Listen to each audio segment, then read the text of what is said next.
Hey, Thunder here. Greetings, Mikolas, my friends. I want to talk about the warrior societies in the Lakota tradition today. Really beautiful societies, really functional societies, secret societies within the tribe.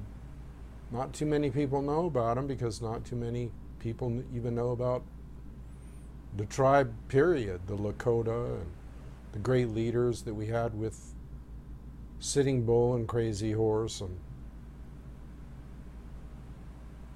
I really think that we should talk about the secret societies within the tribes.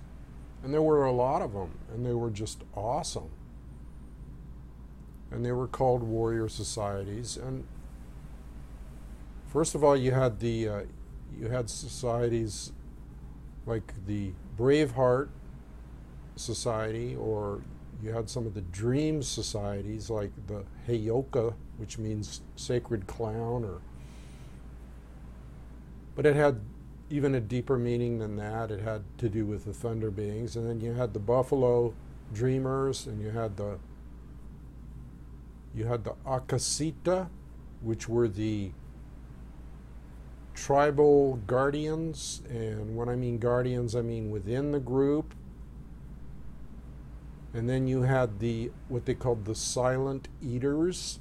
I really like that one. And we plan on having that same inner circle in the Campfire Council. Just thought I'd mention that. And only a very few will be in it, because it is comprised of people that have wisdom, knowledge, been around a while, and warriorship capabilities on both a spiritual and physical level. And people that are into the council, COUNCIL. Let me just touch on the Silent Eaters, which was formed in 1869, I believe, but it all kind of revolved around Sitting Bull. I'm going to put up a picture here of Sitting Bull. That's kind of a close-up shot. It's a great shot of him. Could have a little more color to it, but dig the eyes. He was the spiritual giant of the Lakota people. He was the spiritual leader. He was the head man of the council. Okay? And then you had people like Crazy Horse. This is a shot. He never had his picture taken. This is a nice painting of him with the hailstones on his body that he put there. The tribal paint to protect him, for self-protection. He also put a stone behind his horse's ear, which is interesting. But this council of Silent Eaters, they called them, was for a reason, the Silent Eaters. And you know, it had to do with the council meeting in private, okay, and having a meal, and they would feast on the finest buffalo and elk meat, and you know, they had the finest pickings for the council for this particular, you know, whenever they had a meeting.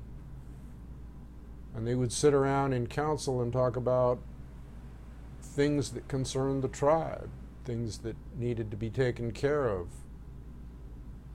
things that might be a threat to the tribe, or people that might be a threat, or how they were going to trade with different people. And these people were, again, very wise. And most of the tribal people, or the people in the tribe, would go by what the council came up with or what they decided. Very rare was it to go against these men, because like I say, they were all learned, they were all warriors, they all made their place, they all went through many trials and many coming of manhood battles and coups and just a myriad of things that you go through as a young man, and then as you get into middle age, you start getting into more of the counsel part. You still fight if you can, but your importance, you know, when you reached a certain age was recognized as being somebody that had wisdom. And a group of these people all together, maybe 8 to 10 people, would be listened to reverently, because you had things come up just like we have things come up today that are of supreme importance. And so you don't have this tradition anymore. This tradition is basically, it's gone. By now, I guess you can consider it ancient, not ancient, but old traditions, sacred traditions. Campfire Council, that's us. That's what we follow. The sacred traditions of the indigenous people of this land, and it doesn't matter what tribe it is, whether it's the Lakota or the Ojibwe or the Apache or the Cheyenne. I really like the Cheyenne. The Cheyenne had a lot of nice secret societies too. Of course, the Cheyenne had the dog soldier, which was a supreme rear guard type warrior who would sacrifice his life. They would wear a sash, maybe something like this, a breech cloth or a breech clout. And it would hang from their torso, the lower part of their body, and they would stake that breech clout into the ground with a knife or something and stand their ground. If there was some kind of enemy coming, they would not unstake that breech clout or breech cloth. I say clout because they spell it that way sometimes in the old accounts. Okay, C-L-O-U-T, clout. I don't know if that's a pronunciation or a misspelling, but I'll have to look into that. But anyway, they'd stake themselves out, and they wouldn't back off. They'd stand their ground unto death. Okay. And all of these societies and all of these people had knowledge, wisdom, courage, skills in the art of fighting, okay, warriorship. And again, I want to kind of explain a little bit about the warriorship of then and the warriorship of now, or the wars of now. They're nothing at all alike. The skirmishes that they got into were honorable, okay? And sometimes they were wild, sometimes, but they were more like a coming to manhood or a ritualistic thing. And sometimes they'd be fun, and sometimes they wouldn't be fun, and sometimes people would get killed. Yes, they get killed. But most of the time you'd have some of the younger braves that weren't old enough to fight just sitting over by a tree and watching it all so that they could learn how to become a man, okay, or the right of manhood. I'm not going to sit here and debate on whether that's right or wrong. But they didn't fight over things like massive resources and land. And when the white man came in, he had a whole different, his mode of fighting, or his mode of warriorship, was non-reverential, non-honorable, just take what you want, had no reverence or honor or tradition or ritual surrounding it or anything. It was just kill, kill, kill, take as much land as you can. Isn't that the same thing today? That's why we need this today. That's why I formed the Campfire Council. One of the strong reasons is to have leadership, true leadership. We have our own leadership. We don't need presidents and secretary of states and military industrial complex and generals and all that shit. Okay? That's for the European man. That's for the white eye. Okay?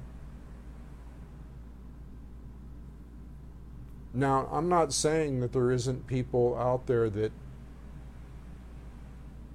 are pure native in their hearts, more so than some natives, but it's by actions.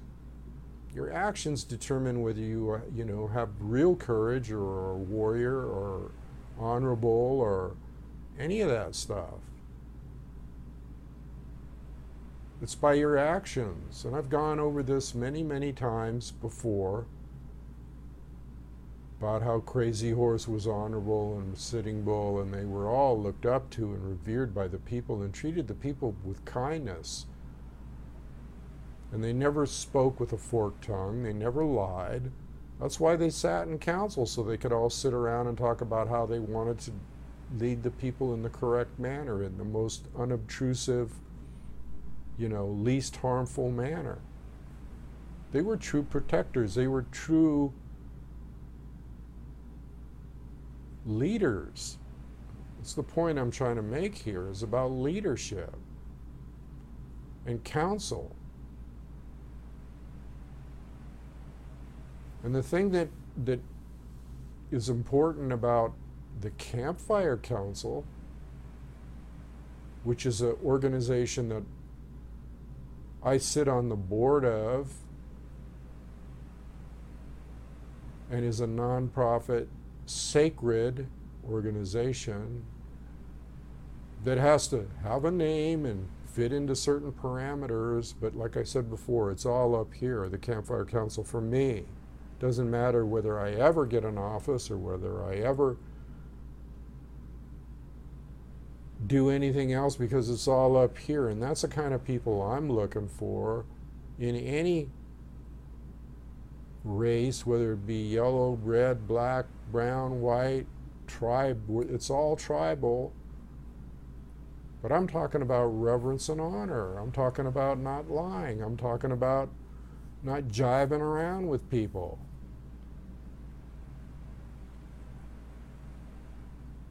Man, I hate these glasses. Can somebody destroy these glasses? Why don't you make a donation to me, to the council, so that I can get some contacts or something? I don't know. Just kidding.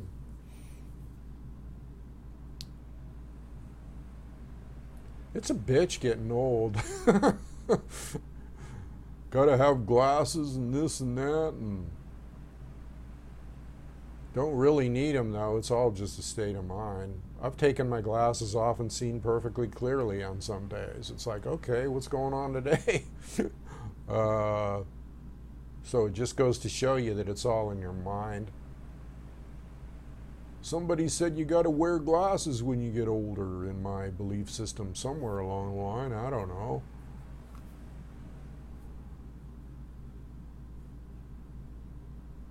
This thing about societies and the whole thing, my whole concept that I think about a lot and I work on, my purpose,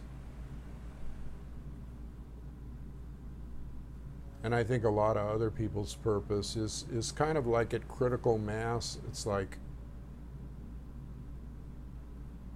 I know I said before that we have to remain detached, but that doesn't mean that we can't be prepared, okay? And that we can't teach each other spiritual practices like I just taught everybody about the sacred practice of Tantra yoga or sacred sex. And there's other practices, rituals and meditations and things where you connect with spirit, okay? And you really do connect with spirit if you do it right. And where you really connect with spirit is in nature, which is another thing that we're about. getting out of the cities. Maybe this is a pipe dream. I don't know. But I'm going to pursue it to the very end. Because I see what's going on around in the world today and I don't like it. I think people need help. I think people need to wake up. They need help. They're being dumped on by the system.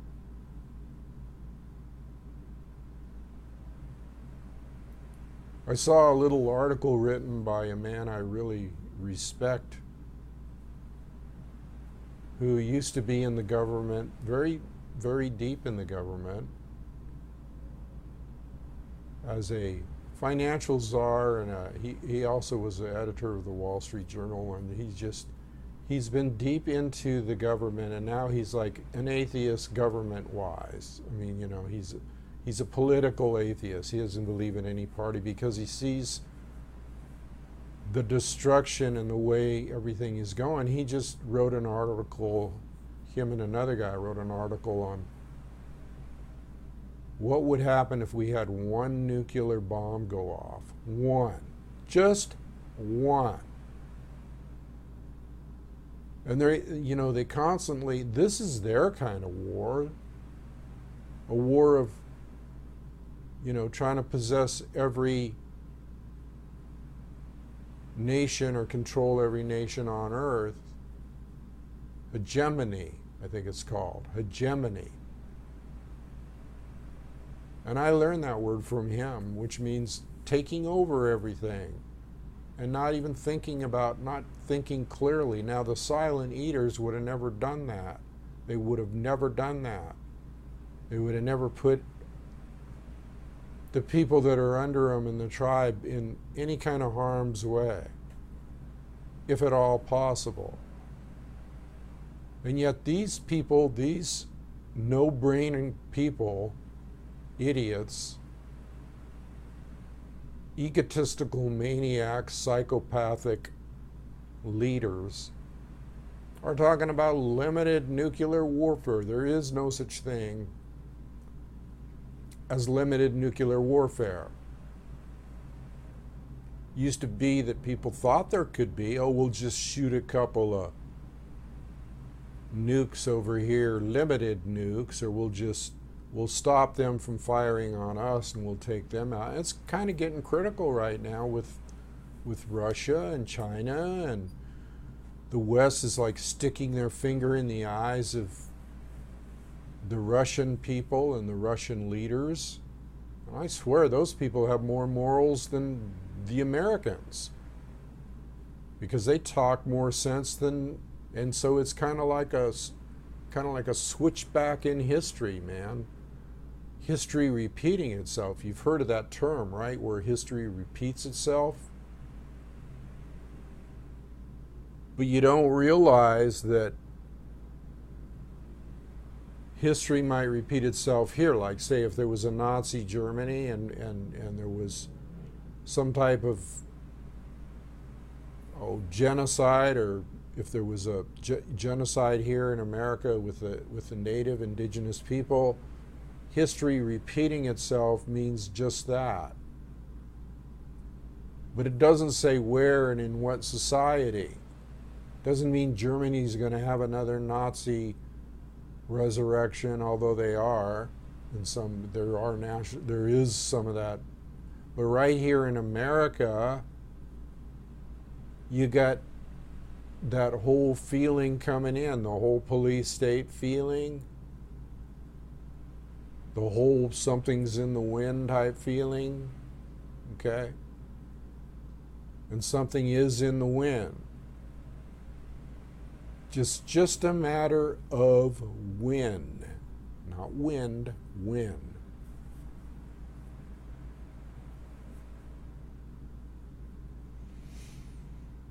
Because when you start talking about things like limited nukes, that's just, don't they know? Don't these people know? I know more than some of these people. There's people out in society that knows more than their leaders. These leaders have so much hubris or egotistical fervor that they think they can do certain things and that they're going to survive and nothing's going to happen. One nuclear bomb goes off and we got a nuclear winter, and radiation everywhere, and death and destruction of mankind. And yet they're over there, the West, poking their finger in the eyes of Russia right now and lying totally about that, trying to make Russia look like the aggressor. This is scary shit. And people really need to understand that. Now, do I say, that you walk around all day in fear? No. I guess the only thing that kind of leads me into this is I start thinking about the future of mankind. But then again, maybe it's best, like I said before, to just live in the moment, detach from it. But I still think it's important to have wisdom keepers as long as we're walking around on the planet. And as long as we can, and as long as we have that ancestral tribal mentality, and that live to the next to the earth mentality, isn't it wise to have wise people around to counsel us as to what to do or how to prepare? You tell me. Do you think that's a wise thing, or should we just shine it on and not talk about this stuff at all and just la la la la la?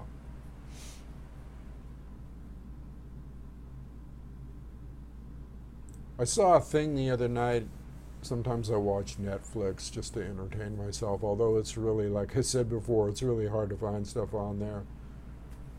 But I just like to keep a pulse on what's kind of media stuff's going out there, and I watched this show called, I think it was called Persons of Interest. It's kind of a series thing.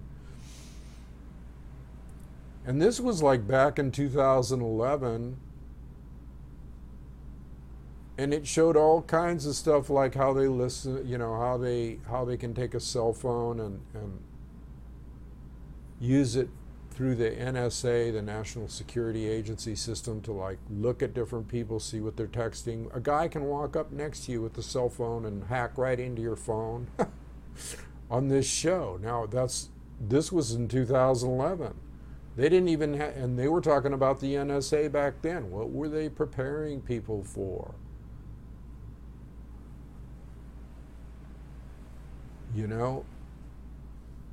Facial recognition everywhere, cameras everywhere. I mean, you got your computer. Here's my iPod. Isn't that nice? They're probably listening to me right now. I use it for business and I use it for the Campfire Council, but I'm getting to the point where, hey man, I just want to get on a horse and go out into the wilderness and live out there and get away from all this stuff, because it's absolutely insane right now. Of course, it's always been kind of insane, but it's kind of whipping up to this fever pitch. You know what I'm saying? It's see these glasses? They're like, help me please, Great Spirit. Trying to keep the glare off them, you got to tilt them a certain way. Fun, huh? Anyway, I apologize for the glare. I try to keep it off, but somebody told me they like seeing my eyes. You can't see them anyway. Where was I? I was on my soapbox again. See, I go from yin to yang, I go from my spiritual practices into my soapbox, or my council.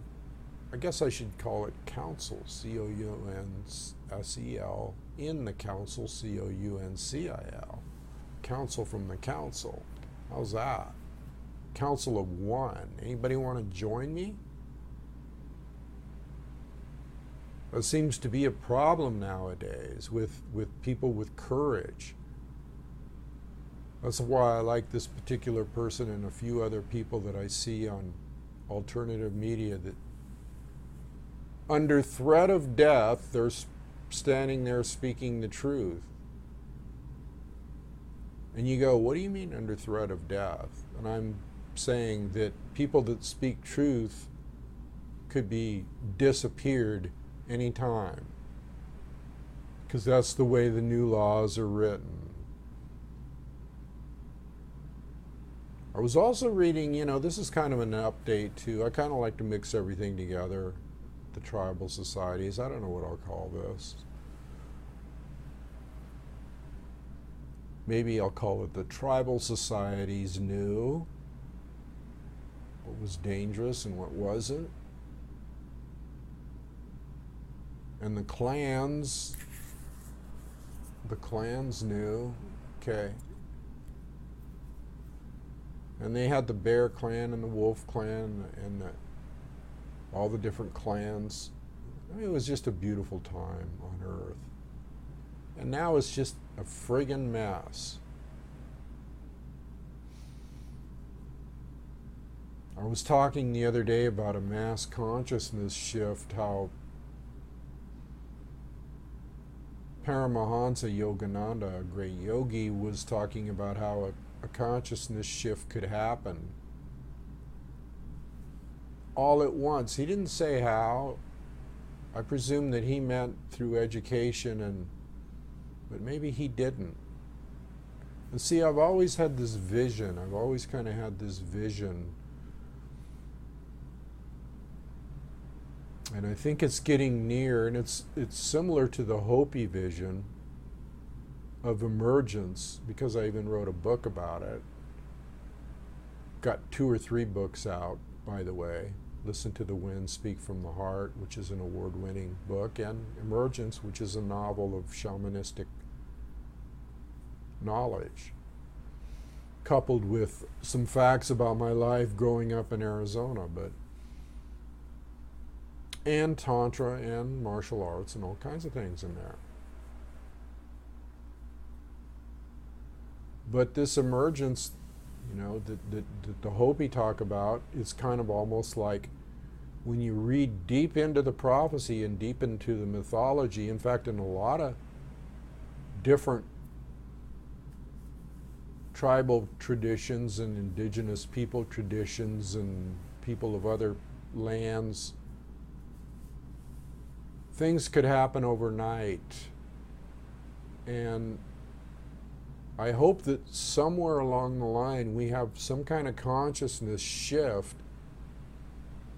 And I'm thinking that it's this is just thunder, but I've had visions ever since I was a kid, and most of them are pretty right on. They're pretty right on. I haven't had too many. I mean, if you were keeping a scorecard about things that I saw and things that came true, be a pretty good score.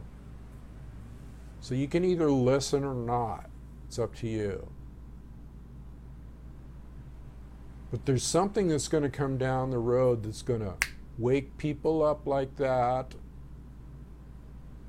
Might be a rude awakening, or it could be... I'm hoping that Great Spirit will... This is what I pray to Great Spirit for, is that we all have some kind of, not we, because I've already had an awakening, but mankind gets into the same kind of mindset that I'm in. All of a sudden, boom, everybody wakes up and goes, wow, this is what's really happening. I feel so sorry for these people that I see going through the same motions every day, day after day on the freeway, going to work, coming back, going to work, coming back, slaving their ass off, living in just a junk society. That's what Sitting Bull called it, a junk society. Way back then, when he went to visit a city, he went, wow, what's all this refuse around? What's all this garbage in the streets? What's all this stuff? Garbage in, garbage out, I guess. So talking from purely a traditional point of view, I would love to get into that feeling of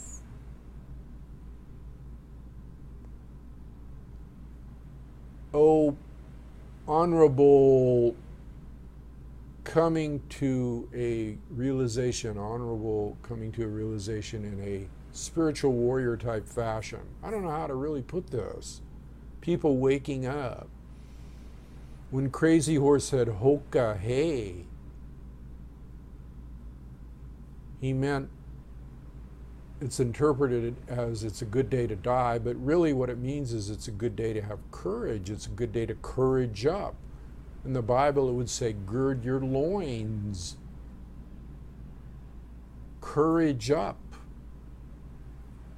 Have courage. Don't pay any attention. And see, that's a form of detachment that has to be now. Having courage is a form of detachment, because if you sat around and thought about all the bad things that could happen to you if you spoke truth, then you'd never speak truth. So you have to Hoka hey. Courage up. It is a good day to die if you have to. If you already consider yourself gone, then what's there to worry about speaking the truth? Nothing. The only way that they have control over you is through fear. Fear. And when you cast aside fear, then there is no more control. But getting back to I know you think I got off on a tangent, and I did, but it fits in with this mass consciousness shift. It's what we need. And if it takes an event to do it, I hope it isn't nuclear. But the Hopi mention nuclear a lot. And they say the only safe place is going to be in a spiritual state of mind, either near their land, or they could have meant two things. Near their land, there's going to be a vortex of protection because of the Kachinas there. That's what they thought. Oh, and they were right on about this stuff. All great tribal people, or all great tribes, had their own medicine man, their own visionary, their own seer, whether it was Sitting Bull or, in the Hopi, or they all had people that saw into the future. They saw the wagon wheels, they saw the crisscrossing of the land with highways, they saw all of this stuff that's coming down right now.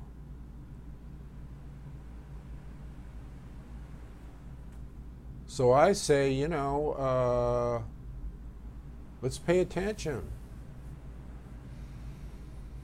Let's pay attention. I plan on going to Arizona this weekend, and I'm going to go out by the Grand Canyon, and I'm going to do some hiking around. I'm going to do some clear thinking, and I'm going to try to arrange some things for the Campfire Council and some seminars and some stuff like that.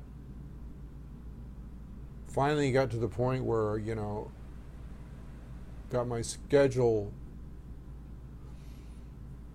and everything organized, enough paperwork organized to where now I can go over there and I can concentrate on what my true purpose really is, and that is to live in the sacred ways, the old ways, the traditional tribal ways. And that includes nature and everything that they had to do with, I want to have to do with. That's it.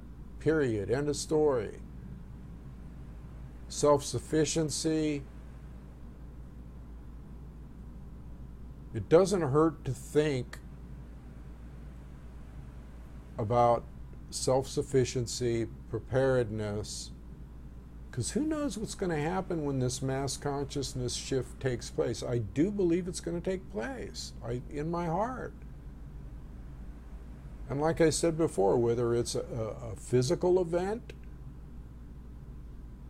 or Great Spirit decides, the Ancient of Ancients, the Ancient One, the Ancient Shaman, the Ancient Sage decides, that energy decides, hey, this is it.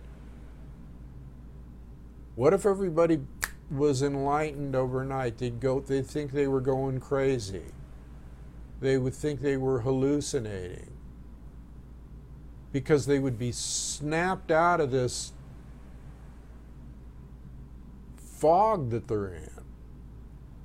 And they would be actually awake and looking around and going, what is this crap? How did we get here? How did it get to this point? And people are already saying that.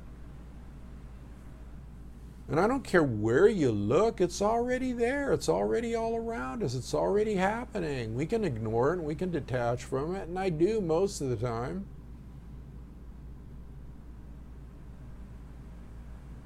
But something drives me on. I guess, maybe I have a lot in common with Crazy Horse and Sitting Bull and Geronimo and those people. Because when you look at nature, and then when you look at what's happened now and what they've done to the planet, Mother Earth, and our connection with nature, you just go, shit, I don't want this. I don't want this. I don't want to have to detach all the time. And the thing is that the way I detach is with nature, and I can't even find nature anymore. That means it's getting bad. You can't go to the park, you can't go anywhere without some jackalope saying you can't be there, you can't do this, or you can't do that, or the little camera up there. You know what? To that.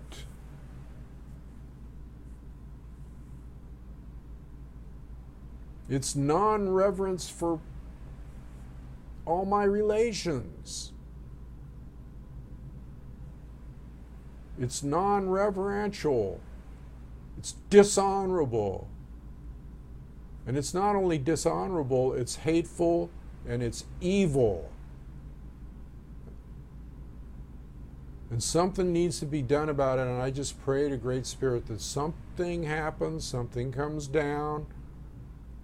Not nuclear, God forbid, because then we'll all be gone. Grandchildren and everything, all the whole future, boom, gone in a second. Like that. And you don't think that there's so many nuclear weapons with Russia and Pakistan and India and everything. One person pushes the wrong button and it's over. Do you trust them to make the right decision? Because I think they're a bunch of idiots. It's not even about playing chess anymore or strategy. It's just out and out stupidity.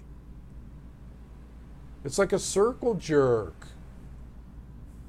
Forget about it.